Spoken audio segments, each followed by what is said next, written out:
안녕하십니까. 2020년에 출제되었던 임상심리사 1급 실기 심리상담 파트의 기출문제 들어갑니다. 이번 시간은 후반부입니다. 5번, 6번, 7번, 8번 네 문제를 풀어보도록 하겠습니다. 5번과 6번은 이전에 출제가 된 것이고요. 그 다음에 7번과 8번은 이전에 출제되지 않은 겁니다. 그래서 7번과 8번에는 별표 하나씩 쳐놓으실 필요가 있겠다. 이렇게 말씀드립니다. 자, 바로 5번 들어갑니다. 자, 5번 문제는 2014년도에 출제가 된 겁니다. 2014년도에 출제가 되었는데 내담자가 치료 중에 죽고 싶다라고 보고하였을 때 치료자의 적절한 반응입니다. 6가지를 구체적으로 쓰시오라고 했어요. 이것은 이제 치료자가 어떻게 해야 되는지 구체적으로 보시면 아시겠지만 구어체로 실제적으로 이제 이야기하고 면담하는 그러한 구어체로 쓰는 것이 바람직합니다. 이것이 2014년에 출제가 되었는데 이런 상황이라면 어떠한 부분이 도움이 될까? 첫 번째, 정서적인 발산이 표출이라고 하잖아요. 정서적인 부분에 표출이 일어날 수 있도록 해주는 게 좋을 것입니다. 두 번째는 정서적인 지원입니다. 지금 이거 들어가기 전에 어떠한 부분을 치료자가 놓쳐서는 안 되는지에 대해서 말씀드리고 있습니다. 세 번째는 희망을 줄 필요가 있겠습니다. 네 번째로는 사실적인 정보를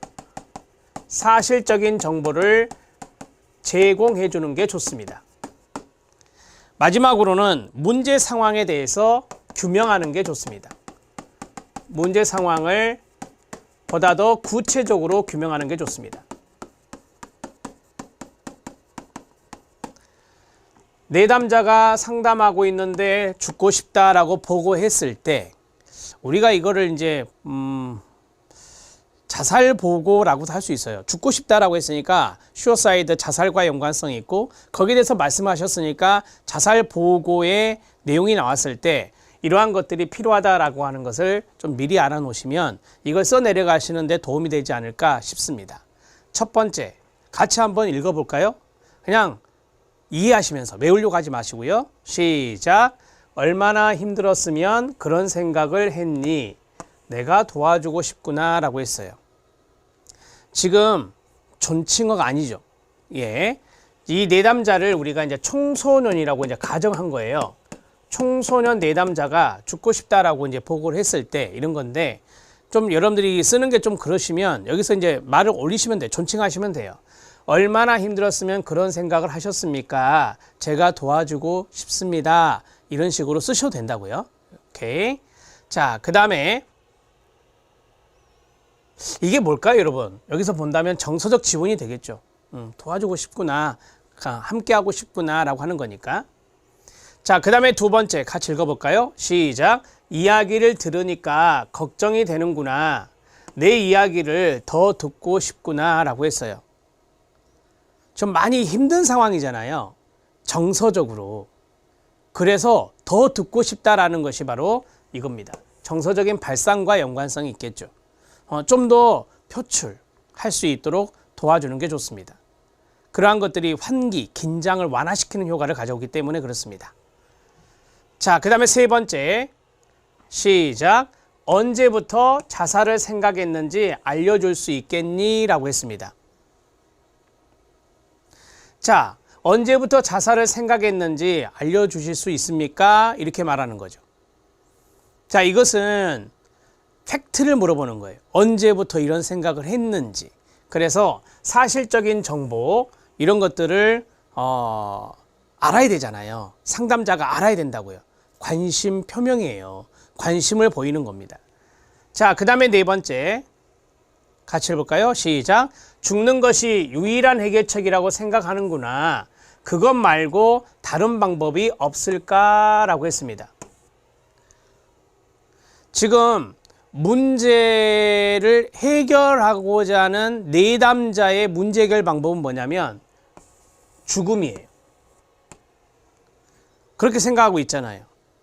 그러면 그것 말고 문제 해결하는 방법에 그것 말고 다른 방법이 없을까라고 했어요. 이거는 문제 상황을 구체적으로 규명해서 다른 대안을 찾는 거죠. 그게 바로 이제 이것과 연관성이 있을 것입니다. 문제 규명에서 끝나서는 안 되잖아요. 문제를 규명해 보면서 지금 여기에서는 죽음이라는 것이 문제를 해결하는 유일한 방법이라고 생각해서 죽음을 생각하고 있으니, 자살을 생각하고 있으니 다른 대안을 같이 찾아보자라고 하는 반응입니다. 5번 읽어볼까요? 시작. 당장 죽고 싶은 마음을 해결하기 쉽지 않겠지만 어떻게 해결할지 함께 생각해보자 라고 했습니다. 뭐 이런 것들은 밑바탕의 정서적인 부분에 이제 지원이 들어가고 있어요. 지지적인 부분이 들어가고 있습니다. 어떻게 할지 함께 생각해보자 라고 했잖아요. 그러니까 정서적으로 떠받쳐주고 있는 거예요. 함께 하겠다라고 하는 그런 의미입니다. 6번 해볼까요? 시작. 상황이 절망적으로 보이는구나. 그래도 희망이 없는 건 아닐 거야. 뭔가 할 수 있는 일이 있을 테니 함께 해보자 라고 했어요. 이거는 여기에 가깝죠. 희망주기라고 하는 거. 희망주기라고 하는 것에 가까울 수 있습니다. 자, 이렇게 6가지인데 아마 여러분들이 충분히 생각해 내면 또 여러분들이 임상에서 많이 해보셨으니까 이러한 내용들을 잘 적어 나갈 수 있으리라 생각합니다. 다시 문제를 보면 내담자가 죽고 싶다고 보고했을 때 치료자의 적절한 반응 6가지를 구체적으로 쓰라라고 2014년에도 나왔는데요. 이 구어체의 소설로 쓰시는 게 좋습니다. 이렇게 쓰셔야 점수를 받을 수 있거든요. 큰 틀은 이겁니다. 큰 틀은 이걸 좀 생각하시면서 적어주시면 돼요. 자, 이제 6번 문제 들어갑니다. 6번 문제도 나왔었어요. 이전에 2011년에 나왔었습니다. 2011년에 행동수정에서 처벌, 강화 처벌 이런 거 사용할 수 있잖아요. 있는데 처벌을 사용했을 때 야기할 수 있는 해로운 효과가 있어요. 그래서 처벌보다는 강화를 사용하는 것이 바람직하다. 필기시험에 그런 지문 잘 나오거든요. 자, 5가지를 쓰시오라고 했습니다. 우리가 이제 처벌이라고 하는 것을 여러 가지로 좀 생각해 볼 수도 있어요. 뭐 예를 들어서 아이가 상습적으로 거짓말할 때 회초리를 드는 거 있잖아요. 이런 것도 이제 일종의 물리적인 처벌이 될 수 있거든요. 그렇죠? 자, 그다음에 뭐 예를 들어서 상습적으로 음주운전을 하는 사람이 있다. 이거 바람직하지 않잖아요. 그래서 이럴 때는 또 법적인 처벌이 있잖아요. 그것도 처벌이거든요. 그래서 이러한 것들을 조금 더 좀 뭐랄까 폭넓게 좀 생각을 해주시면 이걸 작성하는 데 도움이 될 것 같아요. 물리적인 처벌은 바로 나오네요. 이것이 이제 공격성을 가르치게 된다라고 하는 겁니다. 물리적으로 처벌을 이제 받았을 때 이 사람한테 이제 공격성이란 게 생긴다라고 하는 거예요. 자, 여기 4번을 먼저 볼게요. 처벌이라고 하는 것은 부정적 감정을 초래할 수 있다라고 하는 거예요. 이 부정적 감정이 초래되면서 공격성을 이제 배우게 되는 거죠. 여기 있는 부정적 감정의 대표적인 게 분노라고 하는 거, 불안이라고 하는 거, 이런 것들이 있겠죠.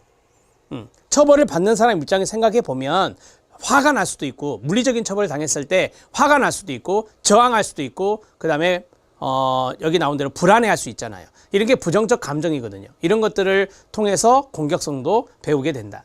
같이 하는 게 좋을 것 같아서 제가 이렇게 했습니다. 자, 그 다음에 바람직하지 않은 행동을 그만두기보다는 여러분 처벌의 목적이 뭐예요? 바람직하지 못한 행동 하지 마 이거거든요. 그런데 피하는 쪽으로 행동하게 된다라고 하는 거예요. 여기 앞에 이제 이게 생략된 거예요. 처벌을 피하는 쪽으로. 처벌을 피하는 쪽으로 행동하게 된다. 제가 음주운전을 좀 사려 들어볼까요? 음주운전을 했는데 처벌을 했어요. 처벌을 했다. 그러면은 그 처벌을 통해서 음주운전을 안 해야 되잖아요. 음주운전을 안 해야 되는데 그렇지 않고 그 처벌을 피하는 방법이 뭘까요? 도망가는 겁니다. 처벌을 피하는 방법. 그러니까 우리가 매스컴에서 음주운전 한 사람이 도망가다 사고를 내잖아요. 이런 것이 이제 계속해서 반복적으로 나타난다는 게 문제가 된다라고 하는 거예요. 그래서 처벌을 주면 바람직하지 못한 행동을 그만해야 되는데 처벌을 피하는 쪽으로 행동하게 된다. 이것이 왜 해로운 효과죠? 처벌을 피하는 쪽으로 행동하는 것은 바람직하지 못한 행동을 더 하는 거예요. 바람직하지 못한 행동을 하는 거라고. 비바람직한 행동을 하는 거예요. 이렇게 사례를 들면 좀 쉬워지겠죠? 그 다음에 효과가 있어요, 효과가. 아무래도 이제 그 처벌이라고 하는 것이 오래 가지 않죠. 일시적인 거. 행동을 잠깐 억제한 그러한 것들이다. 그래서 일시적이고 짧은 시간 동안 행동을 억제시킬 뿐이다 라고 했어요. 자, 처벌 줄 때만, 이런 말 많이 들어보셨잖아요. 처벌할 때만 그 행동 안 하고, 처벌이 이제 조금 느슨해지면 또 행동이 나타나고, 그런 이야기 많이 들어보셨을 겁니다. 그래서 처벌이라고 하는 효과가 일시적이고 순간적이다라고 하는 거죠. 잠시 그 바람직하지 못한 행동을 억제시킬 뿐이다라고 하는 거예요. 다섯 번째, 처벌이 지속이 되면요, 둔감화가 일어날 수 있다라고 했어요. 처벌이 계속해서 일어나게 되면, 여기 둔감화는 제가 좀 생각을 해봤는데요. 감정의 둔감화,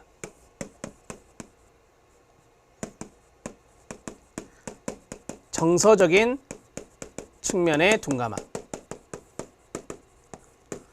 이런 것을 좀 생각해 볼 수 있습니다.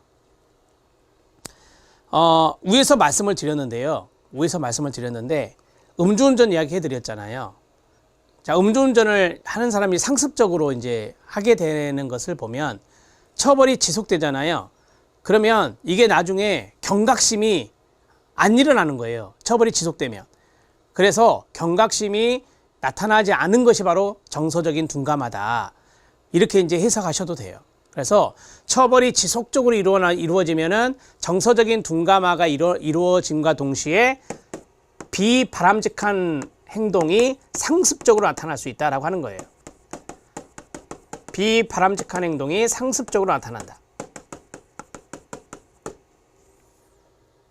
자, 이 정도 보시죠.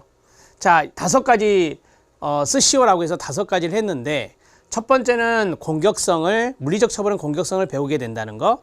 또한 이 처벌은 부정적인 정서나 부정적 감정을 초래한다는 거.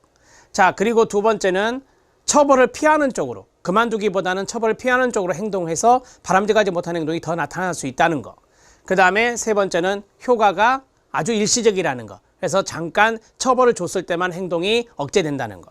처벌이 지속적으로 일어나면 둔감화가 발생해서 바람직하지 못한 행동이 상습화가 될 수 있다는 거. 이 정도 되셨죠? 네. 자, 이제 7번 들어가는데요. 별표 치시고요. 7번, 8번은 새롭게 출제된 거다. 제가 여기 기출문제집을 쭉 본 결과 이 두 문제는 없었어요. 그래서 제가 이제 체크를 한 겁니다. 알코올 중독 부모를 뒀어요. 청소년 자녀가 집단 상담을 해요. 그때 상담에서 포함되어야 될 사항 5가지를 쓰시오라고 했습니다. 청소년이 있는데 부모님이 알코올 중독 부모님이에요. 그랬을 때 이 청소년을 집단 상담을 하는데 상담자가 좀 상담에서 넣어야 될 것이 있을 거다. 첫 번째는 뭐냐면 이게 중요한 거예요. 이게 요거 너 탓 아니야 라는 것을 알려줘야 돼요. 부모님이 알코올 중독 걸린 것은 그 청소년에게 자신의 탓이 아님을 알려줄 필요가 있어요. 이 청소년이 자신의 문제 때문에 부모님이 알코올 중독에 걸렸다라고 하는 어떤 죄책감, 죄의식, 그런 것을 가질 수도 있거든요. 두 번째는 이게 중요한 거예요. 자기 관리죠. 자기 스스로를 돌볼 수 있도록 지지해 주는 겁니다. 지금 이 청소년 자녀는요, 부모님이 알코올 중독에 걸려서 관리를 해줄 수가 없어요. 부모의 관리가 안 되니 자기 스스로를 관리해야 되는 거예요. 자기 스스로를 돌볼 수 있도록 서포트를 해줄 필요가 있다. 세 번째, 안정감, 감정 표현, 이게 바로 정서 발산 기회죠. 여러분들이 알다시피 집단 상담 그 자체가 허용적인 분위기를 만들어줘야 돼요. 너 감정 표현해도 좋아, 이런 거죠. 그러면서 그 청소년이, 집단원 중에 한 사람인 청소년이 정서적인 안정감을 경험할 수 있어야 돼요. 그 안정감을 경험하게 해주면서 충분히 자기가 가지고 있는 긍정적이든 부정적이든 그런 감정들을 표출할 수 있는 기회를 줘야 하는 거예요. 안정감을 경험하며 자신의 감정을 표현하고 정서적 발산 기회를 갖도록 하는 것입니다. 되셨죠? 네. 자, 여러분, 이 청소년들은 동일한 문제를 가지고 있어요. 부모님이 알코올 중독이거든요. 따라서 공감하고요, 정서적 지지를 경험하게 해줘야 돼요. 서로 알잖아요. 동질적인 문제가 있는, 동일한 문제가 있는 그 가정에 성장하고 있는 자녀들이기 때문에 서로의 문제를 공감을 하면서 정서적 지지를 경험할 수 있게 해야 돼요. 여기서는 치료자가 청소년에게 정서적 지지하는 것은 기본이고요. 청소년들 사이에서도 공감하고 정서적 지지가 이루어질 수 있게 하라 이 말입니다. 자, 그 다음에 희망을 모색하고 낙관적 태도를 갖도록 한다. 이것을 이제 얄롬이라는 학자가 집단 상담의 이점 중에 희망 고치라고 했죠. 희망 고치. 이 자녀들은 부모님이 알코올 중독에 걸려 있으니까 얼마나 삶이 힘들고 불안하고 앞이 안 보이고 그런 상황일 수 있어요. 그러면서 거기에 대해서 희망을 갖게 해야 되잖아요. 그 부분을 난관을 서로 이제 치료자의 도움이나 다른 친구들의 도움을 통해서 그런 문제, 자기가 갖고 있는 문제가 다 나올 거 아니에요. 그런 문제가 해결될 수 있는 그러한 상담이 될 수 있도록 도와주는데, 그때 집단원인 청소년이 희망을 가질 수 있도록 해야 되겠죠. 희망을 모색해서 낙관적 태도. 낙관적 태도는 뭐냐면 문제가 해결될 수 있다라는 태도. 이러한 태도를 갖도록 해주는 게 좋습니다. 자, 5가지 말씀드렸는데 어렵지 않죠? 하나하나 설명해 드렸잖아요. 첫 번째는 자신의 탓이 아니다라는 것을 알려줄 필요가 있다라고 했습니다. 그 다음에 두 번째로는 자기가 스스로를 돌볼 수 있도록 도와줘야 돼요. 부모로부터의 돌봄을 못 받는 상황이니 자기 관리, 자기 돌봄 이런 것들이 이루어질 수 있도록 해줘야 돼요. 세 번째는 충분한 정서적인 표출, 감정 표출, 환기의 기회를 주면서 안정감을 경험할 수 있게 해야 돼요. 여기서 안정감은 정서적인 안정감이 되겠죠. 네 번째로는 같은 동일한 문제가 있는 청소년들이기 때문에 서로 정서적으로 공감을 해주고 지지해주고 이런 것들이 필요하다라고 하는 거예요. 이거는 집단원들 간의, 청소년들 간의 공감과 지지입니다. 마지막은 희망을 고치시키는 거예요. 희망을 갖게 해서 낙관적으로 문제를 해결할 수 있는 그러한 태도를 가질 수 있도록 도와주는 게 좋습니다. 되셨나요? 네. 여기에 내용은 상담에서 포함될 사항이 되겠습니다. 자, 이 내용은 그 출처를 보시면 석사기 논문에서 가져왔어요. 김혜진 선생님의 석사기 논문에 나와 있는 내용이었습니다. 자, 마지막 8번 문제에 들어갑니다. 이번 시간은 좀 짧죠? 전반부의 문제가 좀 어려웠고 공부할 게 좀 있었기 때문에 이 8번 문제는 제가 생각할 때 또 나올 확률이 있습니다. 알아두셔야 돼요. 이것도 있고요. 그 다음 실력 따지게 보면 로크와 라담이 말한 이 5가지의 목표 설정 원칙이란 게 있어요. 원칙이란 게 있어요. 이게 나올 수도 있어서 제가 이제 이것을 따로 넣어드렸습니다. 그래서 2가지 다 알아놓으셔야 된다는 거. 자, 로크와 라담의 카로. 이 문제 정확하게 복원된 겁니다. 좀 말이 많았던 문제인데 계속해서 그 시험 봤던 분들 그리고 자료를 모았던 분들과 소통을 해서 이 문제가 맞습니다라고 확답을 받았던 겁니다. 내담자 스스로 치료 목표를 설정했을 때 내담자에게 도움이 되는 장점 5가지입니다. 여러분, 우리가 치료 목표를 설정할 때는요, 내담자와 치료자가 서로 의논을 합니다. 의논을 해서 거기에 대해서 목표를 내담자의 자기결정권을 존중해 주면서 목표를 설정하게 되는 건데요. 여기에서 중요한 포인트가 바로 이거예요. 내담자가 스스로 치료 목표를 설정할 수 있거든요. 자, 그랬을 때 내담자에게 도움이 되죠. 당연히 안 될 수가 없잖아요. 내담자에게 도움이 되는 그러한 장점이 있을 거다. 그걸 5가지를 써라라고 하는 거예요. 제가 이거를 이제 자료를 찾았는데 영어 원문에서 찾았어요. 1984년에 로크와 라담의 그 원문, 목표, 거기 보면 goal setting, 목표 설정이라고 하는 그 원서에 있는 건데요. 자, 여기 보면 목표 설정, 목표 설정, 목표 설정, 목표 설정, 목표 설정입니다. 그런데 내담자 스스로 치료 목표를 설정했을 텐데요. 포인트는 이겁니다. 자, 집중과 행동의 방향을 정해준다라고 했습니다. 저는 여기에서 중요한 단어가 방향 설정이라고 봐요. 방향을 정해준다 그랬잖아요. 그래서 좀 더 쓴다면 집중도 하고 방향을 설정해 주는 겁니다. 내담자가 자신의 목표를 스스로 설정했으니 얼마나 집중하겠습니까? 그 목표 달성을 위해서. 그리고 어떤 행동을 해야 되겠다라고 하는 그런 것도 설정이 되겠죠. 목표를 달성하는 게 목적이니까 이 목표 달성을 위해서 어떤 행동을 해야 되는지 그러한 것들이 정해질 겁니다. 에너지와 노력을 동원하게 도와준다라고 했습니다. 여기서 중요한 단어는 노력이에요, 노력. 자기가 스스로 치료 목표를 설정했기 때문에 얼마나 많은 노력을 하겠습니까? 이 노력에 동원한다라고 했는데요. 에너지와 노력을 동원하게 도와준다. 노력, 에너지 동원. 한마디로 말하면 온 힘을 쏟는다라고 하는 거예요. 온 힘을 쏟는다. 자, 그 다음에 실패 위험이나 난관 속에서도 인내력을 길러 지속적인 시행을 가능하게 한다라고 했어요. 인내심 말이죠.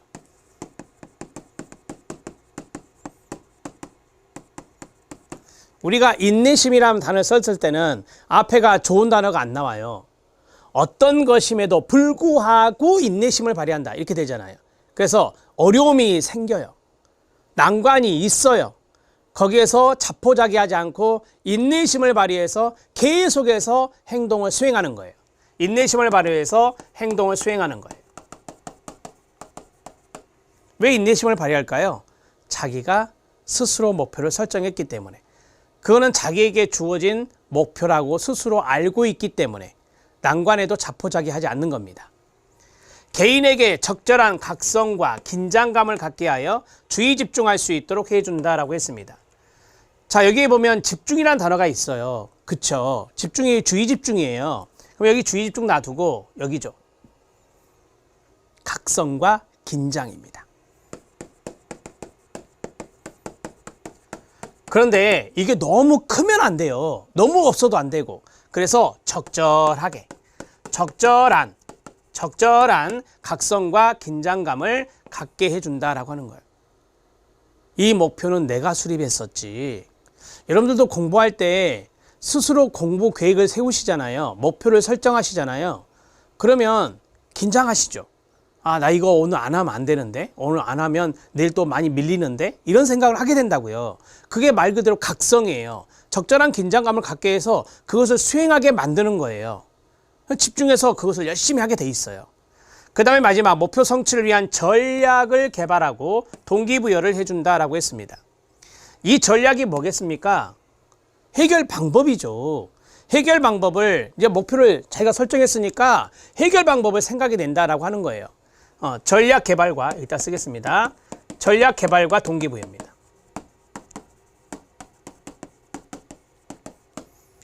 동기부여. 우리가 이제 동기부여를 모티베이션이라고 하잖아요. 모티베이션이 뭡니까? 동기가 없으면 행동이 되나요? 아니죠. 동기가 있어야, 동기가 부여돼야 행동이 유발되는 거거든요. 그래서 이 동기부여는 행동의 역동적인 힘이에요. 행동을 이끄는 역동적인 힘이에요. 그것을 우리가 동기부여, 동기라고 하는 거예요. 목표 설정을 자기가 스스로 했으니까 얼마나 앞에서 말씀드렸지만 행동을 책임지고 하려고 노력하겠습니까? 그걸 이끄는 힘인 동기부여가 되는 거예요. 그게 바로 이제 도움이 되는 장점이 되겠죠. 그러면서 어떻게 이것을 목표를 설정했는데 이것을 해결해 나가지라고 하는 전략도 만들어내고 그런 것들이 여기에 들어갑니다. 하나씩 설명을 좀 해드렸습니다. 이해가 되셔야 이걸 쓰시니까. 그래서 이것만 읽으면 집중하게 하고 행동의 방향을 설정하는 겁니다.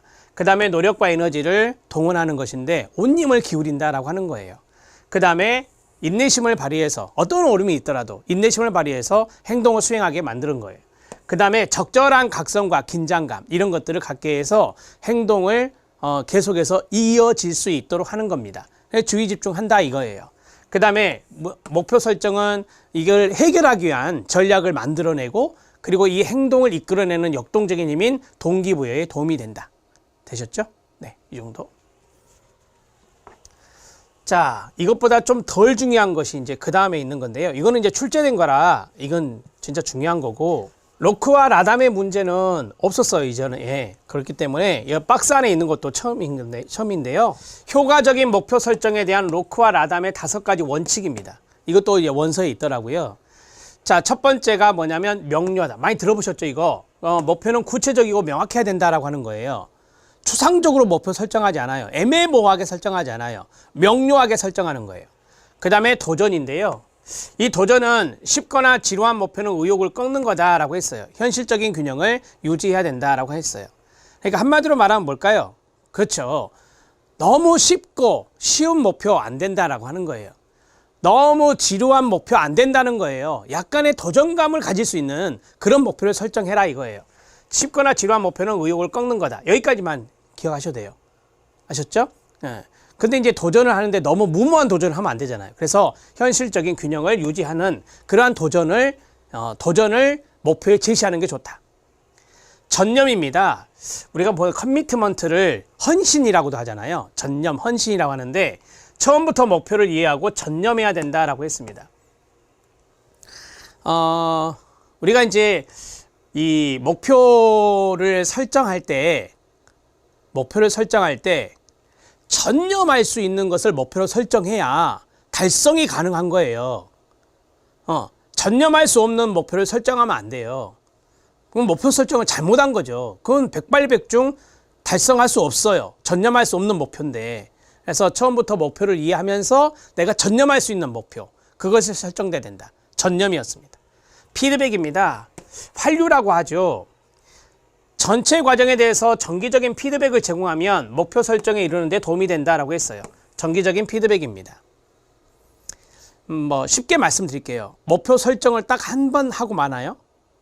대부분 목표 설정을 했는데 중간에 하다가 힘들어. 수정해야죠. 여러분들 공부할 때도 목표를 설정하는 거, 계획을 세운다는 거예요. 근데 환경이 막 바뀌잖아요. 여기도 마찬가지예요. 내담자가 환경이 바뀌면 목표가 수정돼야 돼요. 예를 들어서 단기 치료라고 한다면 3개월 정도 단기 치료 한다. 12회기 정도, 이제 12세션 정도 한다면 4-3-12니까 3개월 정도 하잖아요. 그 3개월 정도의 치료자 개인뿐만 아니라, 내담자 개인뿐만 아니라 내담자 주변에 있는 환경의 변화가 일어날 수 있어요. 그러니까 목표는 설정했을 때 쭉 갈 수도 있지만 수정도 가능한 거예요. 그러면 거기에 대한 환류가 필요한 거죠. 정기적으로 피드백을 주면 목표 설정에 이르는데 도움이 될 수 있다라고 하는 거예요. 단계적으로 이제 목표 설정을 하는 것은 아니지만 중간에 어떤 상황의 변화로 인해서 목표 설정이 수정될 필요가 있다라고 한다면 피드백이 중요한 역할을 하겠죠. 그 다음에 과업의 복잡성입니다. 현실적인 시간을 좀 생각하면서 그 과정을 정기적인 리뷰로 하위 목표를 세분화한다라고 했어요. 이게 이제 조금 중요한 거죠. 이거 하위 목표를 세분화해라. 여러분 우리가 objectives가 있어요. 그게 목표죠. 서브 objectives가 있습니다. 이게 하위 목표잖아요. 그래서 목표가 있으면 그 밑에 하위 목표가 2개 내지 3개 달릴 수 있거든요. 그렇게 세분화를 해라라고 하는 거예요. 과업의 복잡성이 바로 그런 의미죠. 그러니까 만약에 그 치료자가 내담자와 목표 설정을 할 때 좀 복잡한 과업이 있을 수 있어요. 단순할 수도 있지만 그러면 과업의 복잡성이 있을 때는 서브 objectives라고 하는 하위 목표를 좀 세분화해서 그걸 세울 필요가 있다라고 하는 거예요. 당연히 이때는 리뷰가 필요하죠. 리뷰는 뭐예요? 검토입니다. 검토라고 하는 거예요. 현실적인 시간을 생각한다라고 했잖아요. 현실적인 시간이 얼마 되지도 않는데, 얼마 많지도 않은데 서브 하위 목표를 엄청나게 많이 세분화하면 돼요, 안 돼요? 당연히 안 되죠. 그러니까 현실적으로 시간을 고려하면서 정기적으로 검토해 가면서 하위 목표를 세분화할 필요가 있다라고 하는 겁니다. 그게 과업의 복잡성입니다. 첫 번째 뭐라고요? 명료성. 두 번째 도전. 세 번째 전념. 네 번째 피드백. 다섯 번째는 하위 목표를 세분화하는 과업의 복잡성이었습니다. 저는 이거 나올 확률은 낮다라고 봐요. 우리가 앞에서 복원했던 그 문제 있죠. 내담자 스스로 목표를 설정했을 때 내담자에게 도움이 되는 것이 5가지가 있다. 그것을 꼭 유념해서 알아두시면 되겠습니다. 자, 여기까지 해서 2020년에 심리상담에 해당되는 문제는 마무리 지었습니다. 9번에 보면 투사적 검사의 장단점 해가지고 심리검사 파트가 쭉 나오게 됩니다. 이거는 이제 조은문 교수님과 열심히 하시면 되겠습니다. 여러분, 좀 고무적이죠? 66.74%는요, 엄청난 합격률입니다. 이게 최종 합격률이잖아요. 실기가 마지막 단계니까. 그래서 이번에는 조금 조정할 것 같아요. 너무 높았으니까. 그러면 문제가 좀 어려워질 수 있겠죠. 어렵다 하더라도 여러분들은 이거 60% 이상이면은 절대평가라 합격이잖아요. 그래서 기출문제 위주로 정리를 잘 해주세요. 기출문제를 될 수 있으면 다 보세요. 다 보세요. 잘 안 나왔던 것을 이례적으로 낼 수 있어요. 어렵게 느낄 수 있게. 그러면 합격률은 떨어지게 됩니다. 자, 새로운 것이 나올 수도 있죠. 그 새로운 것이 나올 수도 있지만 약간의 우리가 이제까지 뭐 실력 따지게 있는 것들이 나올 수도 있는 거고요. 여기 뒤에 있는 부록이 있거든요. 나올 만한 문제, 그것이 나올 수도 있어요. 그러니까 전반적으로 다 검토해 주실 것을 권면합니다. 자, 다가오는 시험에서 좋은 결과로 꼭 최종 합격하시기 바랍니다. 하실 수 있습니다. 힘내시기 바랍니다. 수고하셨습니다.